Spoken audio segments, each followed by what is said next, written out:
Shalom. Hari ini kita akan renungkan kitab Keluaran pasal 17, teksnya ayat 8 sampai 16. Dan sudah dibagi dua paragraf. Paragraf yang pertama ayat 8 sampai 13. Orang Israel mengalahkan Amalek di Lafitim.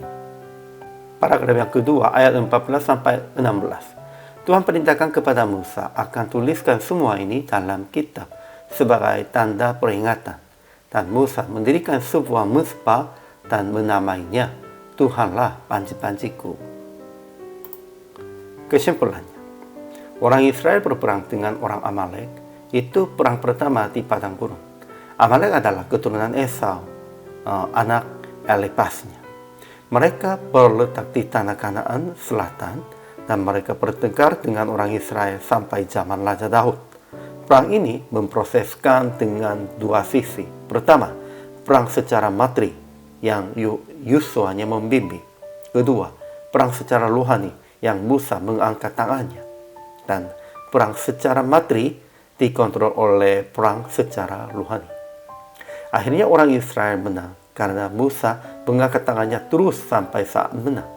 Segala kondisi materi dan fisik kita dikontrol oleh kondisi rohani.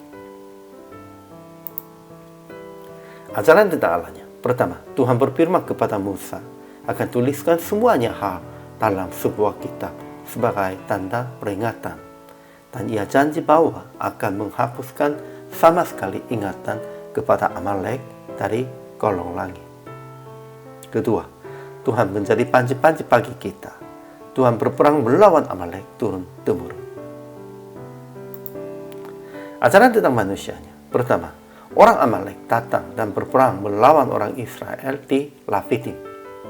Kedua, Yosua berperang melawan orang Amalek selama sepanjang hari dan akhirnya memukul kalah orang Amalek. Ketiga, selama Yosua berperang, Musa berdiri di puncak bukitnya. Dan apabila Musa mengangkat tangannya dengan memegang tongkatnya, Israel lebih kuat. Tetapi apabila ia menurunkan tangannya, Amalek lebih kuat. Keempat, jadi Harun dan Hur mengambil sebuah batu supaya Musa duduk di atasnya. Kemudian Harun dan Hur menompang kedua belah tangannya, seorang di sisi yang satu, seorang di sisi yang lain, sehingga tangannya tidak bergerak sampai matahari terbenam dan orang Israel akhirnya menang. Aplikasi hari ini. Pertama, melawan dunia dengan berani, sebab Tuhan menjadi panji-panji bagi kita. Tuhannya panji-panjinya. Itu berartinya Tuhannya menjadi kuasa, kekuatan bagi kita. Tuhan berperang untuk kita. Harus percaya ini dan melawan dunia. Kedua, jangan menyerah. Tetap berjuang sampai berhasil dalam kekuatan Tuhan. Ya, kalau menyerah, kita tidak bisa dapat hasil. Namun, hanya tidak menyerah pun, akhirnya kita akan menang di dalam Tuhan. Ketiga, menolong hamba Tuhan yang sedang berjuang secara rohani, supaya tidak putus asa dan supaya tidak habis kekuatan. Kita harus bekerja sama, kita harus saling menolong untuk berperangan secara rohani. Memang di dalam kehidupan kita ada dua sisi. Peperangan secara rohani, peperangan secara materi. Namun, peperangan secara materi dan duniawi itu semuanya dikontrol oleh peperangan secara rohani.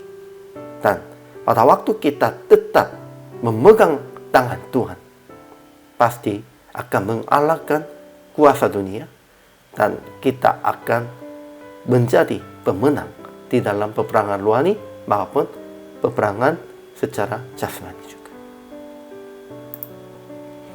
Akhirnya PR praktik hari ini tetap melawan mereka yang menguji orang percaya dengan berbuat kehendak Tuhan. Dan jangan menyerah, tetap berjuang sampai berhasil dalam kekuatan Tuhan. Hari ini juga selama melayani, Tuhan Yesus memberkati.